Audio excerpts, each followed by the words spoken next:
Good morning friends, my बोली coaching classes की ओर से आज के सेशन में आपका स्वागत। दोस्तों, ये 9th स्टैंडर्ड एंटायर हिंदी का आज का सेशन है। हमारा 9th स्टैंडर्ड एंटायर हिंदी के सेशन में आज हम लोग एक पद्य रचना देखने जा रहे हैं जिसका शीर्षक है ए सखी। ए सखी जो है वो किसने लिखी है? अमीर खुसरो।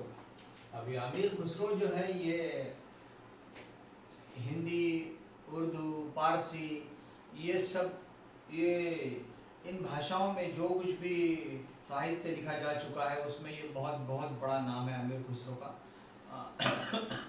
और ये इन्होंने बहुत इतिहास भी बहुत कुछ लिखा है, इतिहास में भी लिखा है, इतिहास के बारे में भी लिखा है। और दूसरा उन्होंने बहुत कुछ हिंदी, उर्दू और फारसी साहित्य में अपना बड़ा योगदान दिया है। तो अमीर खुसरो के बारे में आपको थोड़ी सी बता दी कि उनका 1253 में उत्तर प्रदेश में इनका जन्म हुआ था, 1253 में, और 1325 में इनका देहांत हो गया था, इंतकाल हुआ था। अबुल हसन यमीनुद्दीन खुसरो जनसाधारण में अमीर खुसरो के नाम से प्रसिद्ध है। अमीर खुसरो तो वे पहले व्यक्ति थे जिन्होंने हिंदी, हिंदवी और फारसी में एक साथ लिखा। अमीर खुसरो अपनी पहेलियों और मुकरियों के लिए बहुत जाने जाते हैं। पहेलियों के लिए मतलब आप जब पद्य रचना करते हो, कविता करते हो, तो उस कविता में भी आप कुछ ऐसे प्रश्न पूछते हो, खुद ही उत्तर देते हो। तो ये बहुत ही सुंदर तरीका है अमीर खुसरो के लिखने का। इनकी बहुत सारी प्रमुख कृतियां हैं जिसमें तूफ़ातुस सिगर, वस्तुल हयात, गरातुल कमा, ये सब उर्दू बहुत सारे नाम हैं। इसलिए दसुखने, ढकोसले, अनमेलिया या उलटबासिया इत्यादि बहुत सारी इनकी साहित्य रचनाएं प्रसिद्ध है। और ये मुकरिया का मतलब क्या है? देखिए, ये आज का जो पद्य है ये एक मुकरिया है। मुकरिया का मतलब है यह लोग प्रचलित पहेलियों का ही एक रूप है। ये पहेली रहती है, पहेली में जिसमें पहेली पूछी जाती है आपको और थोड़ा मनोरंजन करके उसका जवाब भी दिया जाता है।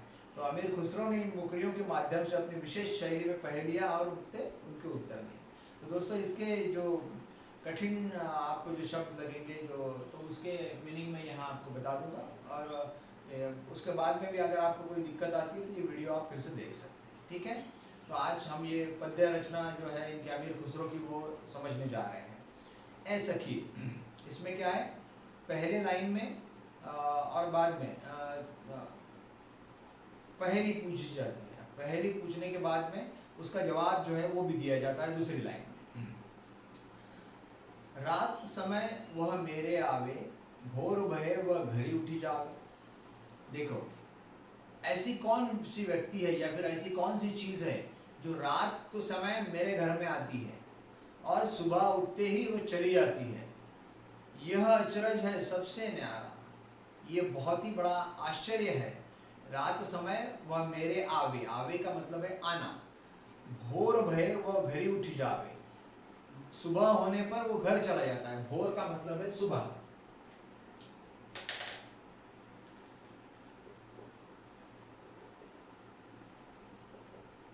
भोर का मतलब है सुबह। सुबह होता है तो घर चला जाता है। अब ये आश्चर्य की बात है। अचरज का मतलब है आश्चर्य।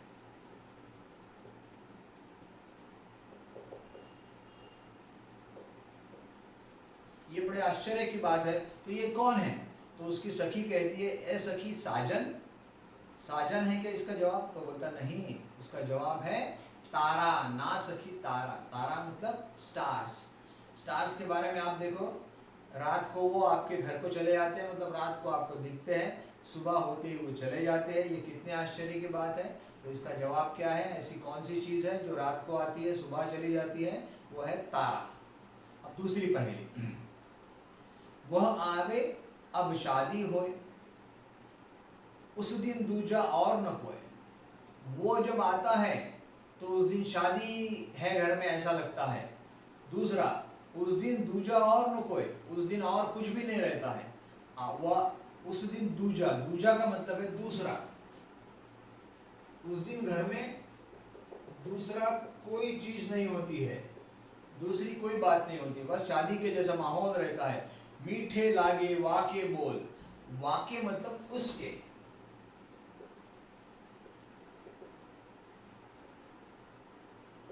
उसके बोल जो है वो बहुत मीठे हैं। तो ए सखी साजन, बोलो कौन है वो? तो जवाब मिलता है ना सखी ढोल। सखी बोलती है कि क्या वो साजन है? तो ये बोलती है कि नहीं, ढोल। दोस्तों आप ध्यान में है, आपको जब ढोल बजता है ढम ढम ढम ढम, तो जैसे ही ढोल आता है ऐसा लगता है घर में शादी है, बस शादी का माहौल रहता है, दूसरा कुछ नहीं। और उसके बोल जो है ढोल के अगर बहुत अच्छे ढंग से बजाया जाए तो बहुत सुंदर लगता है उसके बोल। तो इसलिए इसका जवाब है वो कौन सी चीज है? वो है ढोल। तीसरी पहेली,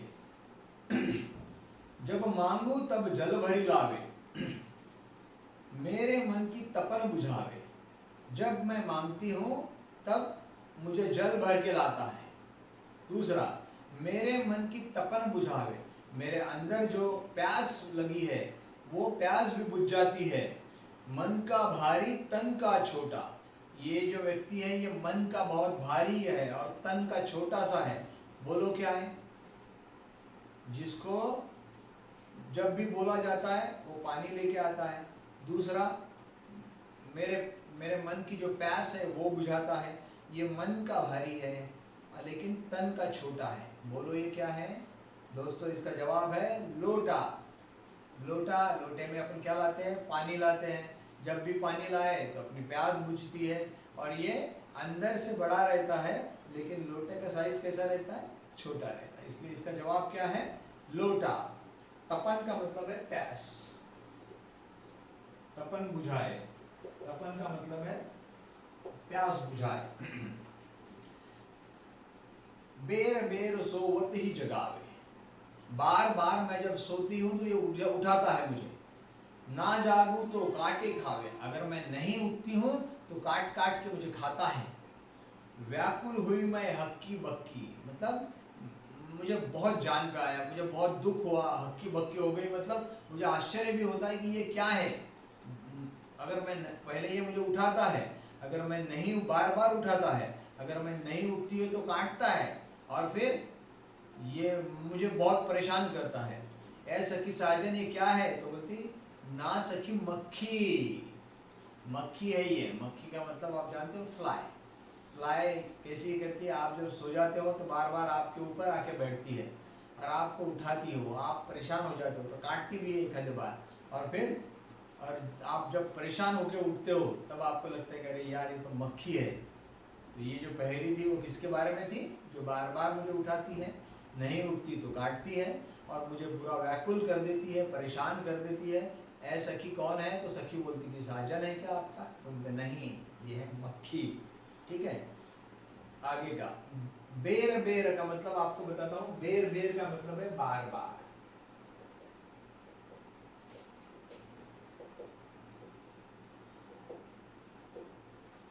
सोवत, सोवत ही दिया है। सोवत ही का मतलब है सोते हुए। जब मैं सोती हूँ तो सोती ही रहती हूँ तब ये उठाता है मुझे। ना जागू तो काटे खावे। ठीक है, आगे का, आगे की पहेली देखिए। अति सुरंग है रंग रंगीलो, ये जो है ये बहुत ही सुंदर है, रंग रंगीला इसका कलर है गुणवंत बहुत चटकीलो, ये बहुत ही सुंदर रंग है इसका, बहुत गुणवंत है, ये गुणी है और ऐसा चटकीला रंग है इसका। राम भजन बिन कभी ना सूता, ये राम के भजन सुने बगैर या फिर बोले बगैर कभी नहीं सोता। ये राम के भजन बोलने पर ही सोता है। क्यों सखी साजन? कौन है? ना सखी तोता। तोता पैरट।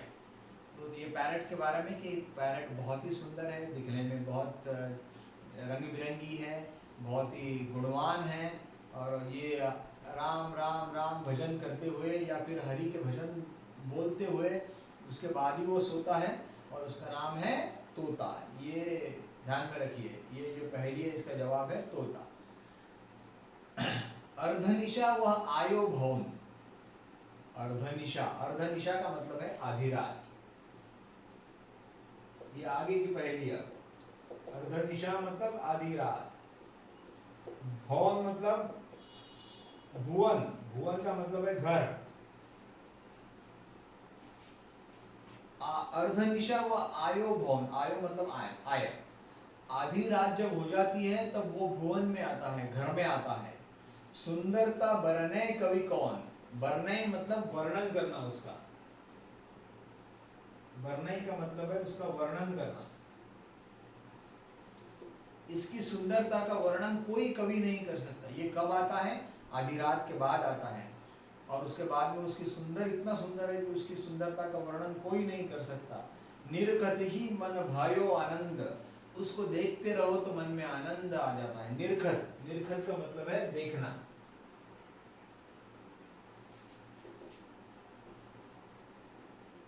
उसको जैसे ही अपन निहारते हैं, निरखत मतलब देखते हैं, जैसे देखते ही उसके मन, हमारे मन में आनंद आ जाता है। बोलो ये कौन है, आधी रात के बाद आता है, उसकी सुंदरता का कोई वर्णन नहीं कर सकता, उसे देखते ही आनंद आ जाता है।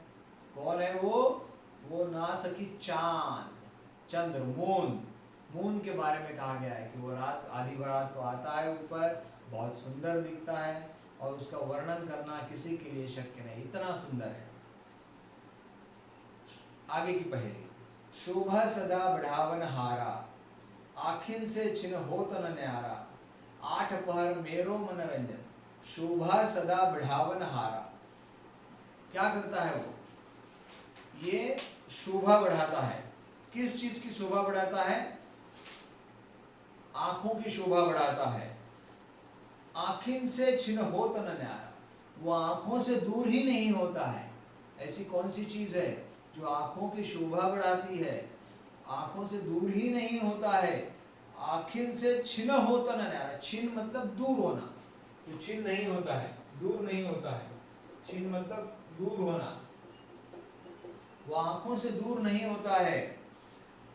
आठ पहर मेरो मनोरंजन, वो आठों पहर मतलब 24 घंटे मेरा मनोरंजन करता है।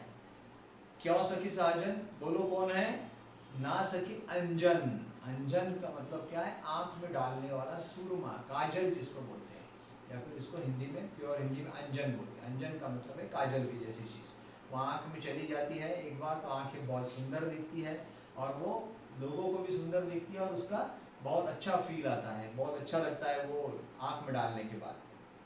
अब आगे की पहेली, जीवन सब जग जासो कहे, जीवन सब जग जासो कहे, मतलब सब पूरा जग जो है जिसको अपना जीवन कहता है, वा बिनु नेक न धीरज रहे, उसके बगैर तो किसी को धैर्य ही नहीं आता। देखो ऐसी कौन सी चीज है कि जिसको सारी दुनिया जीवन कहती है, उसके बिना बिल्कुल धीरज नहीं आता। धीरज का मतलब है धैर्य, वो अगर नहीं रहता तो बिल्कुल धैर्य नहीं आता है। धीरज का मतलब है धैर्य। हरे छिनक में हिय की पीर, वो क्या करता है, उसे हम जैसे ही अपने अंदर ले लेते हैं तो हृदय में हमारी जो पीड़ा है, हमारे हृदय में जो दुखना है, वो सब ठंडा हो जाता है, कुछ भी नहीं लगता। हिरे, हिरे का मतलब है हर लेना, हिरे का मतलब है हर लेना, निकाल लेना, वो निकाल लेता है। हरे छिनक में, छिनक का मतलब है एक क्षण में, छिनक मतलब एक क्षण, एक क्षण में वो निकाल लेता है। हिय की पीर, हिय का मतलब है हृदय, हिय,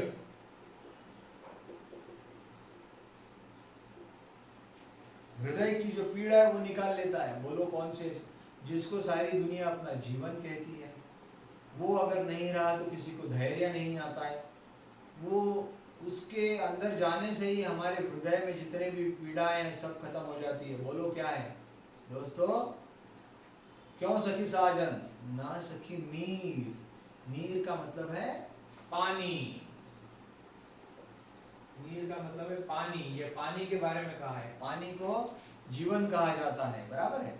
अगर पानी नहीं रहा तो सबके पसीने छूट जाएंगे। और तीसरी बात, पानी एकदम प्यासे को तुम पानी पिला दो, उसको कितना अच्छा लगता है ये प्यासे को ही मालूम है। पूरी पीड़ा वो हर लेता है, पूरी पीड़ा निकाल लेता है। तो इसीलिए इसका जवाब है, ये पहेली का जवाब है पानी, नीर। नीर का मतलब है पानी। आगे की पहेली, आखिरी पहेली है, बिन आए सबही सुख भूले। देखो, उसके न आने से कुछ भी अच्छा नहीं लगता है। ऐसे अब देखो, आप कौन सी चीज है बताइए, उसके न आने से कुछ भी अच्छा नहीं लगता। आए ते अंग अंग सब फूले, वो जैसे ही आ जाता है सबको बहुत खुशी हो जाती है। सीरा भई लगावत छाती, उसे जैसे ही हम छाती से लगा लेते हैं तो बहुत शीतलता, आनंद आता है। सीरा भई, सीरा मतलब शांत लगता है, सीरा का मतलब है शांत लगना, ठंडा।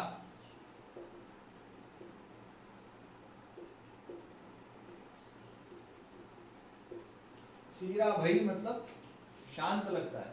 क्यों सखी साजन, तो क्या है फिर, ना सखी ना सखी पाती, इसका मतलब है कि हम लोग ये जो जितना भी कहा गया है आपसे, ये इतने सुंदर, एक से एक सुंदर सुंदर पहेली है, जिसके बारे में अब क्या बताएं आपको।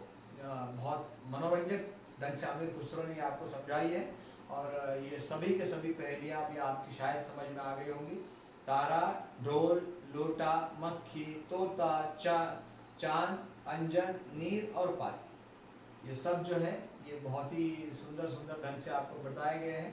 अब बस ये जो आज के इसके बाद में इसके पीछे जो आपको स्वाध्याय दिया गया है, वो बड़े आसानी से, आपको कोई डिफिकल्ट नहीं जाएगा सॉल्व करने के लिए, बड़े आसानी से आप इसे समझ जाओगे। और लेकिन वर्क बुक लेके, वर्क बुक में जो क्वेश्चन आंसर्स दिए हैं वो प्लीज़ सॉल्व आप कीजिए। उसके बाद में इस सवाल, इस लेसन में, इस कविता के बारे में कोई भी सवाल आया तो उसका जवाब आप आसानी से दे पाओगे।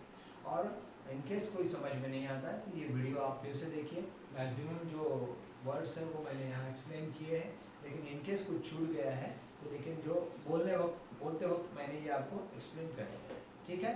तो दोस्तों, ये माय बोली कोचिंग क्लासेस की ओर से आज 9th स्टैंडर्ड एंटायर हिंदी का 6th पार्ट जो था, एक्चुअली पद्य है, कविता है, उसके बारे में आज हमने देखा है। उस कविता का नाम था ए सखी। ये पहेली के माध्यम से अमीर खुसरो ने आपको एक सुंदर कविता समझाई है। और दोस्तों, माय बोली कोचिंग क्लास का जो चैनल है उसको आप सब्सक्राइब करना मत भूलिए, ताकि मेरा आगे का जो वीडियो है वो भी उसका नोटिफिकेशन आपको मिलता रहेगा। चलिए, थैंक यू। इस सेशन के लिए यहीं रुकते हैं, आगे के सेशन में फिर मिलेंगे। Thank you very much.